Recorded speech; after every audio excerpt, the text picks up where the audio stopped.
So 296 ಅದರ ಆಸ್ಪಾಸ್ನಲ್ಲೇ ಇದ್ದಾರೆ. ಅದಕ್ಕಿಂತಲೂ ಹೆಚ್ಚು ಆಗ್ತಿಲ್ಲ, ಕಡಿಮೆನೂ ಆಗ್ತಿಲ್ಲ. ಸೊ ಈಗ ಮೋದಿ ಸಂಪುಟದ 6 ಸಚಿವರಿಗೆ ಹಿನ್ನಡೆ ಅಂತ ಹೇಳ್ತಾ ಇದ್ದಾರೆ. ಅದೇ ಅನುಪ್ರಿಯಾ ಪಟೇಲ್, ಸ್ಮೃತಿ ಇರಾನಿ, ಅನುಪ್ರಿಯಾ ಪಟೇಲ್ ಅವ್ರದ್ದೆಲ್ಲ ಉತ್ತರ ಪ್ರದೇಶದಲ್ಲೇ ಇದೆ. ಅಪನಾದಳ್ಳದು ಅನುಪ್ರಿಯಾ ಪಟೇಲ್ ಡೈರೆಕ್ಟ್ಲಿ ಬಿಜೆಪಿ ಅಲ್ಲ, ಅಪನಾದಳ್ಳಿ ಅಲ್ಲಿಂದ ಕೌಶಲ್ ಕಿಶೋರ್, ಮಹೇಂದ್ರನಾಥ್ ಪಾಂಡೆ ಇವರಿಗೆಲ್ಲ ಹಿನ್ನಡೆ ಆಗ್ತಾ ಇದೆ ಅಂತ ಹೇಳ್ತಿದ್ದಾರೆ. ಲೆಟ್ ಅಸ್ ಸಿ, ಅದು ಅವ್ರದ್ದು ಎಲ್ಲ ಮುಗಿದಿರ್ಲಿಕ್ಕಿಲ್ಲ.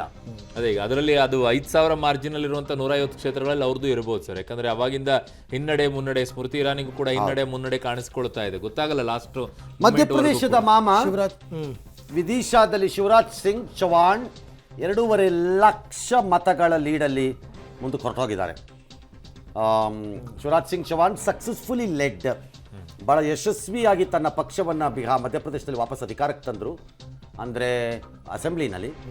ಆದರೆ ಭಾರತೀಯ ಪಕ್ಷದ ಹೈಕಮಾಂಡ್, ಜನತಾ ಪಕ್ಷದ ಹೈಕಮಾಂಡು ಹೊಸಬ್ರನ್ನ ತರೋಣ ಅಂದ್ಬಿಟ್ಟು ಬೇರೆಯವ್ರನ್ನ ಮುಖ್ಯಮಂತ್ರಿ ಮಾಡಿದ್ದಾರೆ. ಈಗ ಇವ್ರನ್ನ ಲೋಕಸಭೆ ಕರ್ಕೊಂಡ್ಬಂದಿದ್ದಾರೆ.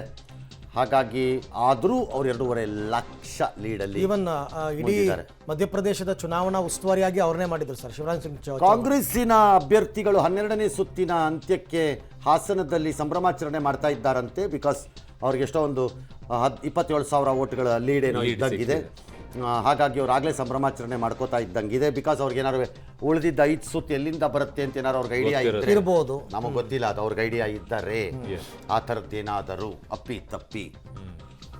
ಎಸ್, ಓಕೆ, ಇದು ಹಾಸನದ ವಿಚಾರ ನಾವು ನೋಡ್ತಾ ಇರ್ತಕ್ಕಂಥದ್ದು. ಅವ್ರಿಗೆ 27,000 ಲೀಡ್ ಬರ್ತಾ ಇದ್ದ ಹಾಗೆಯೇ ಸಹಜವಾಗಿ ಅವ್ರ ಪರವಾಗಿ ಕೆಲಸ ಮಾಡಿದಂತಹ ಕಾರ್ಯಕರ್ತರಿಗೆ ಖುಷಿಯಾಗುತ್ತೆ, ಸಂಭ್ರಮಾಚರಣೆ ಮಾಡ್ತಾರೆ. ಇಷ್ಟು ಕಷ್ಟಪಟ್ಟಿದ್ದೀವಿ 2 ತಿಂಗಳಿಂದ ಅಂತ ಅಂದ್ಬಿಟ್ಟು. ಮತ್ತು ತುಮಕೂರಿನಲ್ಲಿ ಸೋಮಣ್ಣ ಗೆಲುವು ಖಚಿತ ಅನ್ನುವಂತಹ ಮಾಹಿತಿ ಬರ್ತಾ ಇದೆ.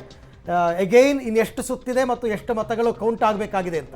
13ನೇ ಸುತ್ತಿನ ಅಂತ್ಯಕ್ಕೆ 1,13,000 ಮತಗಳು ಲೀಡಲ್ಲಿದ್ದಾರೆ ತುಮಕೂರಿನಲ್ಲಿ ಸೋಮಣ್ಣ ಅವರು. ಹಾಗಾಗಿ 18 ಸುತ್ತು ಅಂದರೆ ಇನ್ನು 5 ಸುತ್ತುಗಳು ಬಾಕಿ ಇದೆ ತುಮಕೂರಿನಲ್ಲಿ. 5 ಸುತ್ತಿನಲ್ಲಿ 1,13,000 ದಾಟಿ ಮುಂದೆ ಹೋಗೋದು ಕಷ್ಟ.